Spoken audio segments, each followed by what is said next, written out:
Hi, everyone. Judge Andrew Napolitano here for Judging Freedom. Today is Monday, August 21st, 2023. When I learned that President Trump was compelled to post bail in the Superior Court of Fulton County in Atlanta, Georgia, just a few minutes ago, I thought I'd come to the microphone and express my dismay and even disgust that he should have to do that, and B, explain how all this works. I'll do B first. I'll explain how all this works. In my career, I probably set bail several thousand times. It's a rather routine procedure. In fact, in some states, notably New York City, bail isn't even always set by a judge. It can actually be set by the police. They have a schedule of what type of bail should be required. And depending upon the assets of the defendant, you can actually post your bail by using a credit card. Bail is obviously the property that you put in the hands of the government to assure that you will come into the courtroom when your presence is required. And if you fail to come into the courtroom when your presence is required, then the government confiscates that property and arrests you, and the government holds on to that property until the case is over, which could be a couple of weeks or a couple of years.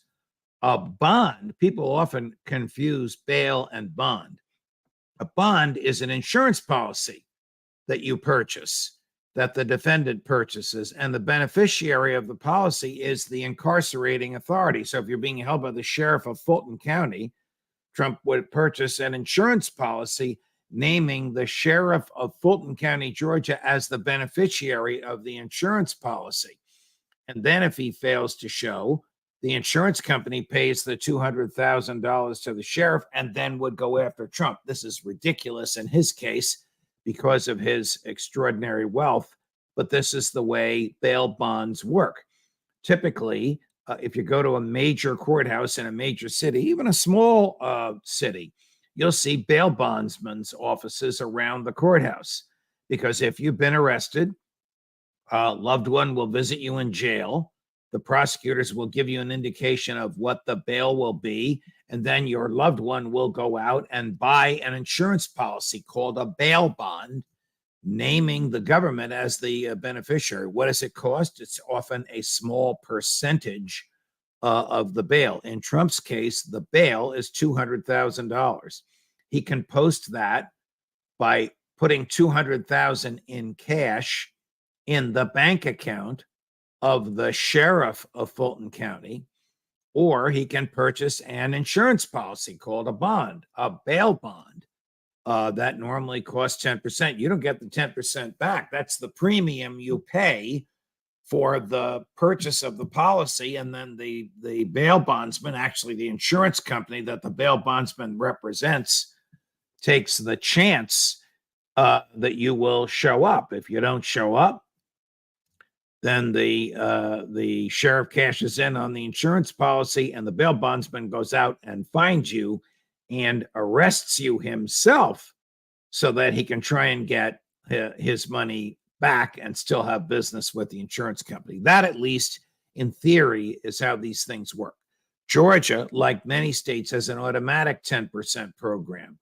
So if the bail is $200,000, all you have to do is post $20,000 in cash using a credit card or writing a check that has cleared the bank, and then you're scot-free.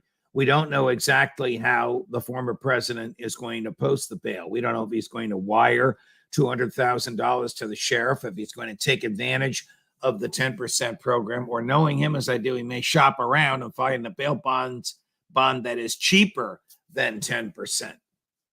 But look, the idea of requiring Donald Trump to post bail is absurd. He has, whatever you think of him, whether you think he should be president or not, whether you think these indictments are legitimate or not, whether you think he's a fine, honorable human being or not, he has arguably the most, or one of the most recognizable faces and personas in the world. It is almost inconceivable that he would escape the reach of the Georgia court system. But either the judge in this case knows something about the case that we don't know, or is generally suspicious of Trump, or is just ratifying what the parties agreed to. You may remember me explaining how guilty pleas work. The government and the defendant agree on the guilty plea. They come into the courtroom. One type of judge says, I'm only here to resolve disputes. That's my job. If both sides agree there's no dispute, I'm going to ratify the plea agreement. Another type of judge says, no, I'm not a potted plant.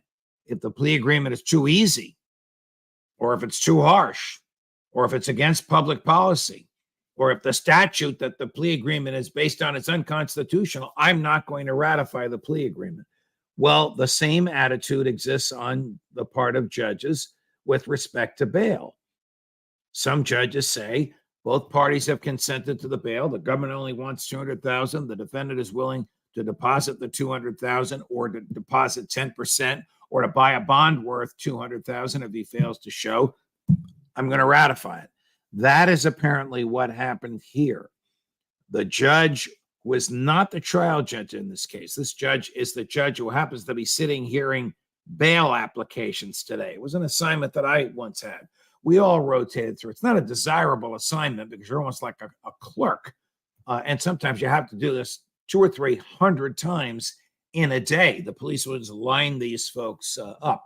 You feel badly for a person that shouldn't be in jail, but they can't make bail. And then you have to decide what are their roots in the community? What assets do they have? What criminal record do they have? Do they have a track record of showing up or not showing up?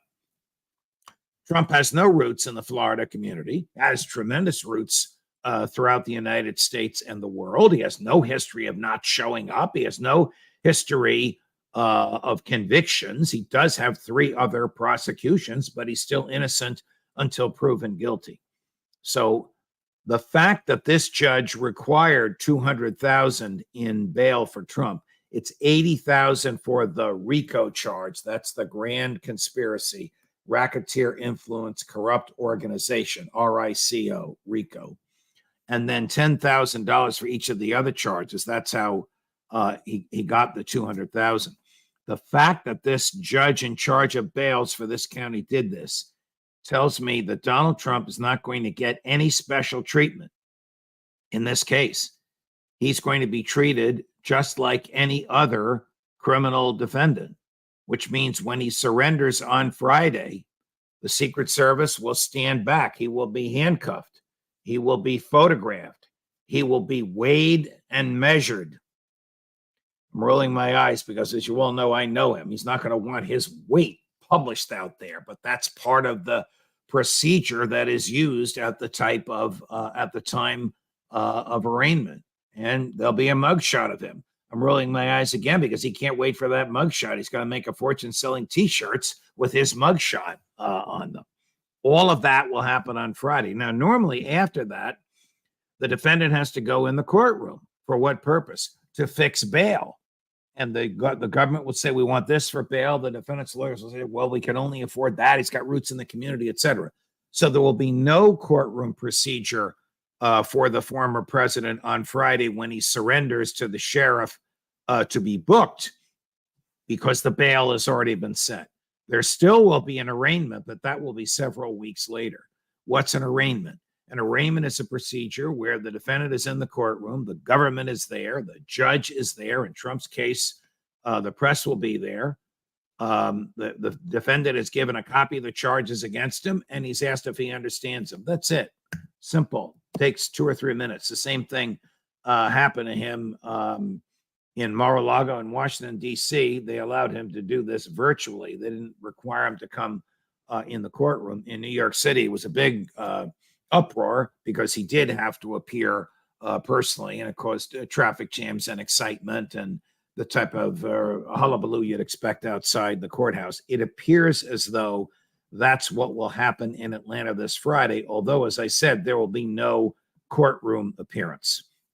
So Donald Trump enters into a consent agreement with the prosecutor, and the judge has already signed the agreement. The agreement says don't communicate directly or indirectly with witnesses in this case. Don't tell people not to testify. Don't call witnesses by name. Don't intimidate them harshly, politely, directly, or indirectly. Trump's lawyers, in his behalf, agreed to that. They also agreed to the $200,000. As I said, he can post it by wiring $200,000 to the sheriff, by wiring $20,000 to the sheriff, or by getting an insurance policy called a bail bond. Now, this leaves some others not nearly as wealthy as Donald Trump in precarious situations. The New York Times is reporting that Rudy Giuliani has no assets at all. His bail will be very similar. We don't have a number yet, and he's going to have to post at least that 10%. If he can't post it, he goes to jail at the time of the booking. Not so for Donald Trump. Morris, we get it. Judge Napolitano for Judging Freedom.